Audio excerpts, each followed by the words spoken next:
So my background is Cree. So I'm from a tribe called a Cree people, and so that's a big part of who I am.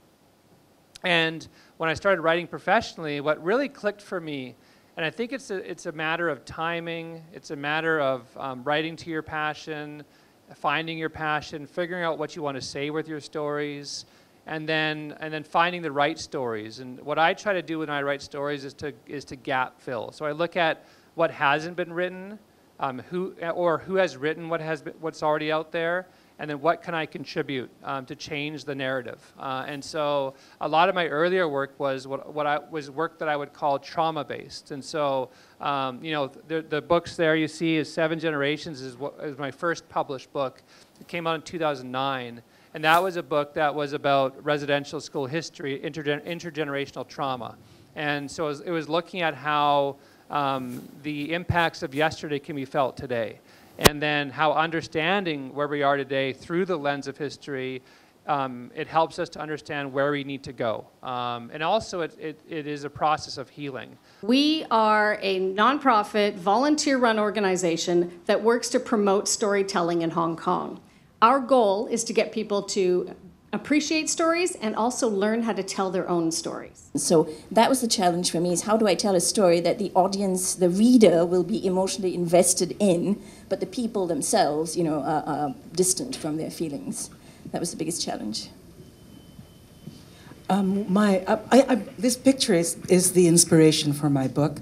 I was researching another book, and then I stumbled upon this photograph. It was a book about the diaspora of Filipinos, and I was wondering, when did Filipinos start going out into the world? And so searching through early 20th century photos, I found this photo. And the moment I saw it, I recognized this guy. He's from the mountains in the Philippines. He's an Igorot. I don't know if you've been to the Philippines. They're tribal people in the mountains of the Philippines. But who is this woman? I mean, she was an Edwardian woman.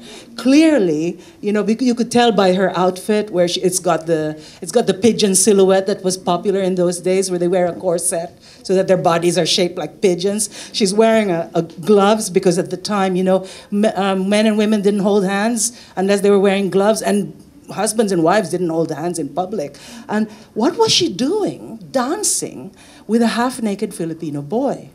Come to an understanding that there's not one indigenous experience, but I think having the autonomy to figure that out for yourself without any sort of systemic influences, I think is really important.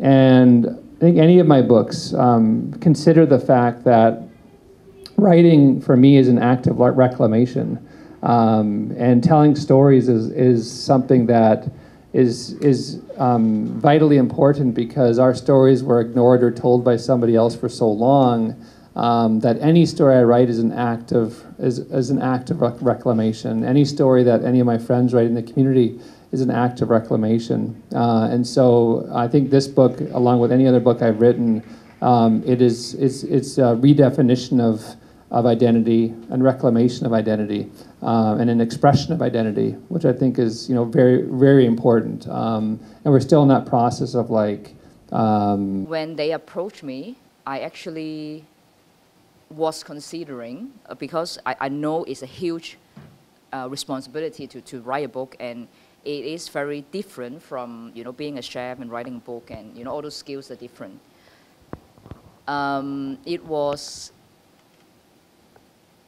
I kind of thought about it, but to me, I think my way to make a decision is when there's an opportunity knock on your door, try your best to take it. Because it is not like it would, it's not I want to write a book, I will publish a book, they approach me. And the fact that it is about Hong Kong food, I can express my, my love to Hong Kong, and that is the reason why it was a very tough period, because I have my full-time job obviously in Singapore, and have to write a book and have to fly to Melbourne for like a week to photo shoot all the photos in the book. How I actually did it was through crowdfunding. Anyone heard of Kickstarter? Yeah. So it's like a crowdfunding campaign. I've never done it before, but I think COVID really allowed me to reflect on what individualism versus collectivism can do. And I think one person doing sustainable food in a restaurant for maybe 100 customers a day might be a good thing. But is that enough for us to really change the food system and to better the food system? For me, I felt that it wasn't. And so collectivism is how can we all come together to do something to improve our planet, improve the food system. And I think that's the big problem, is that we have such ease of access to food from everywhere without understanding the consequences. When we rely so much on imports, we are really devastating the local market.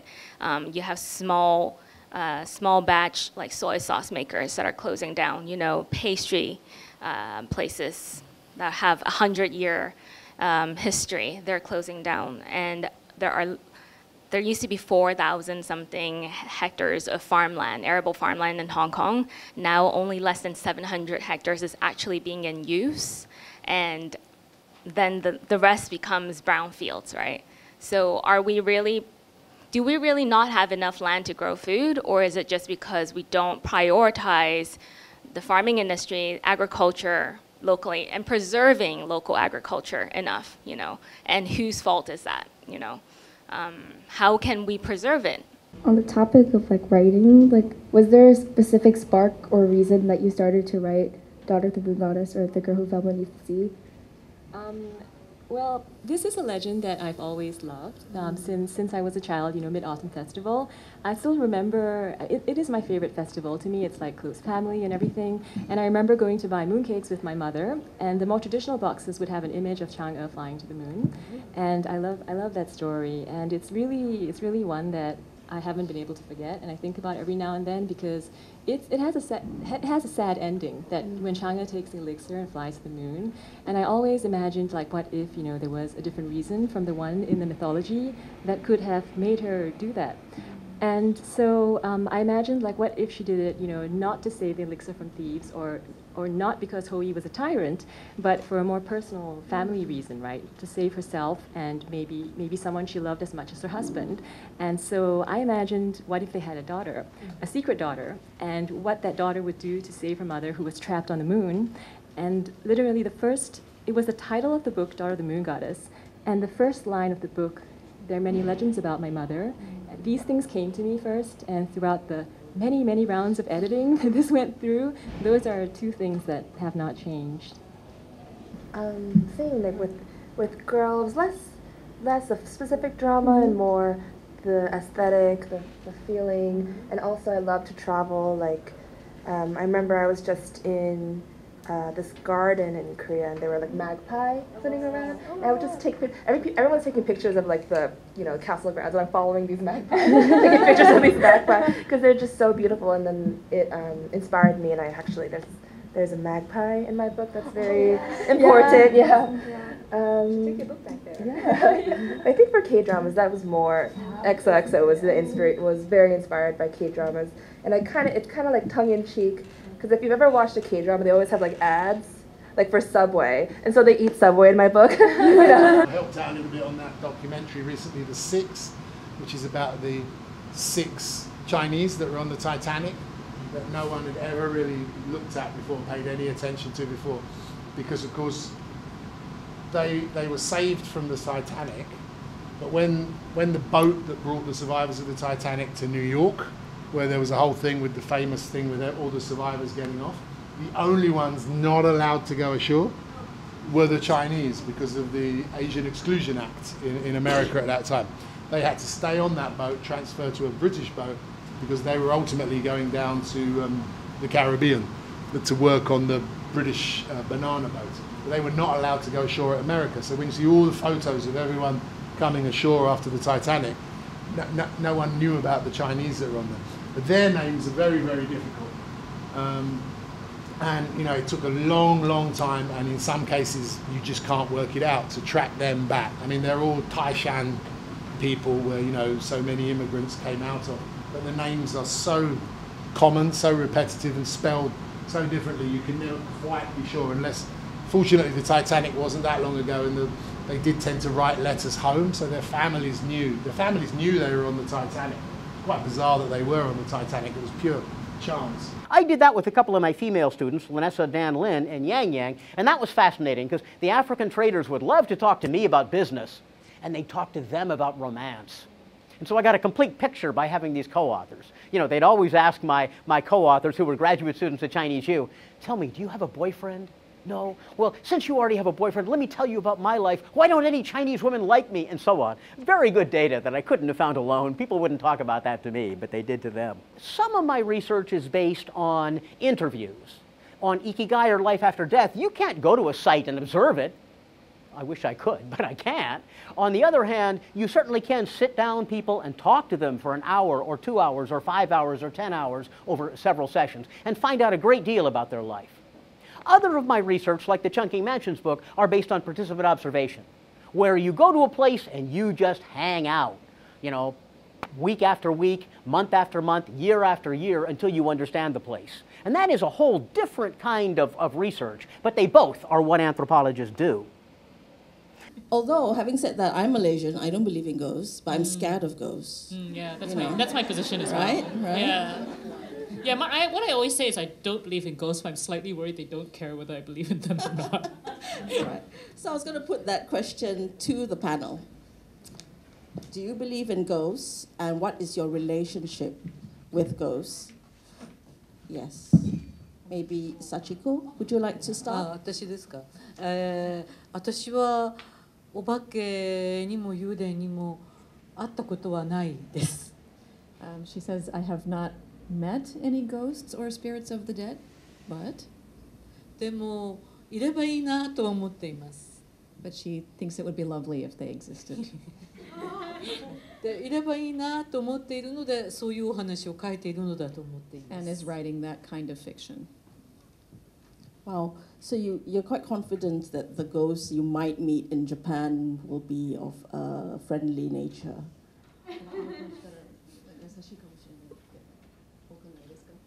いや少しやっぱり怖い方がいいなと思います。Oh, but it's also good if they're scary a little bit.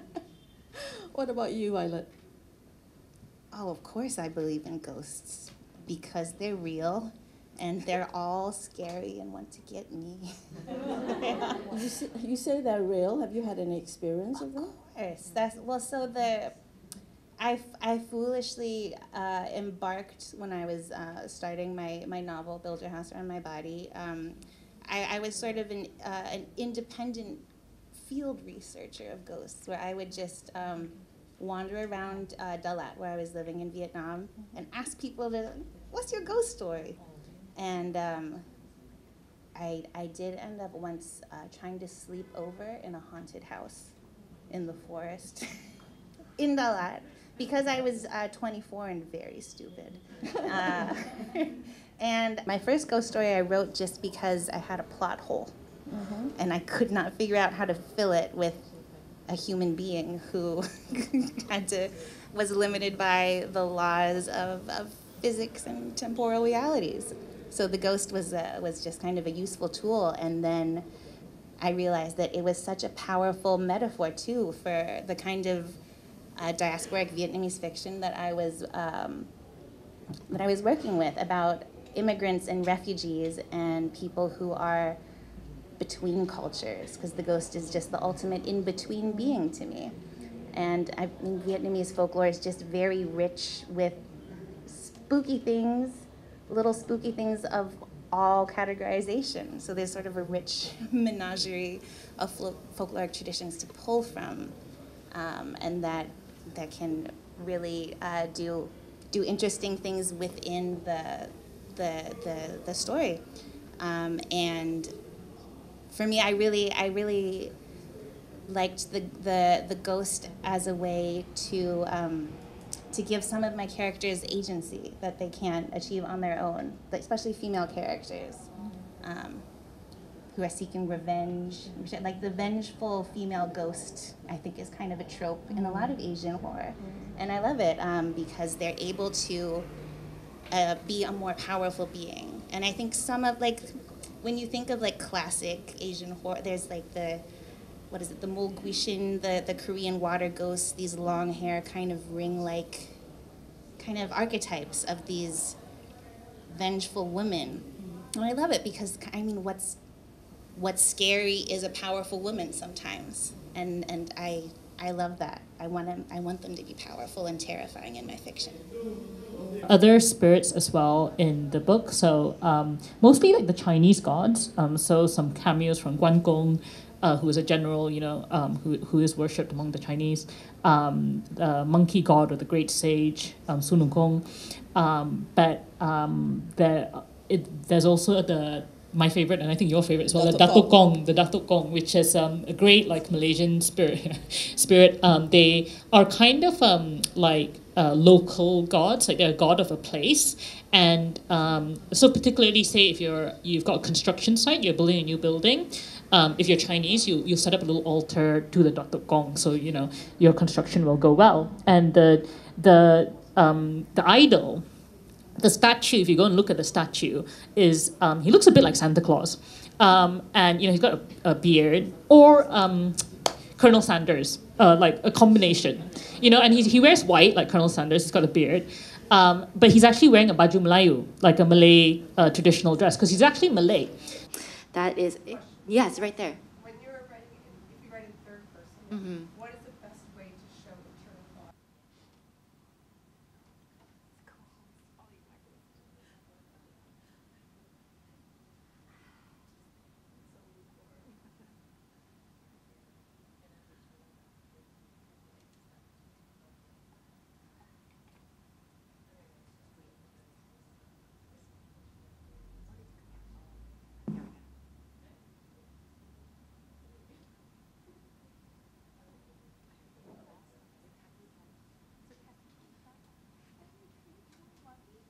So that was really important to me, that I wrote a story that I wanted to read.